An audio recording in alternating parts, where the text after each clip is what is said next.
Ito ang Mount Arayat, isang bulkang hindi aktibo na matatagpuan sa Pampanga, sa isla ng Luzon, Pilipinas. Ang bundok na ito ay may taas na humigit kumulang 1,026 na metro at kilalang-kilala sa kanyang hugis at tanawin na makikita mula sa malalayong lugar sa Central Luzon. Sinasabi ng alamat na ang bundok na ito ay tirahan ng diwata o engkantado na si Mariang Sinukuan, na siyang nag-aalaga sa kalikasan sa paligid ng bundok. Noong panahon ng mga Kastila, ang Mount Arayat ay naging parte ng kasaysayan ng rebolusyon. Ayon sa mga tala, naging tagwan ito ng mga katipunero na lumalaban para sa kalayaan ng Pilipinas mula sa kolonyal na pamamahala.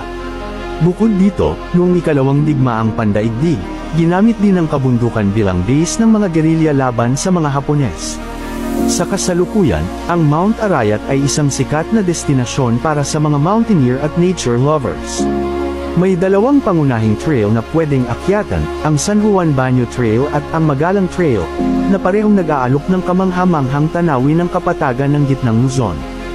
Bukod sa trekking, ang Mount Arayat National Park ay may mga picnic area at swimming pools na paborito ng mga pamilya tuwing weekend. Bagamat hindi aktibong bulkan, ang Mount Arayat ay isang mahalagang simbolo ng kalikasan at kultura ng Pampanga, at patuloy na nagbibigay inspirasyon sa mga kwentong bayan at alamat na nagpapayaman sa kulturang Pilipino. Follow for more.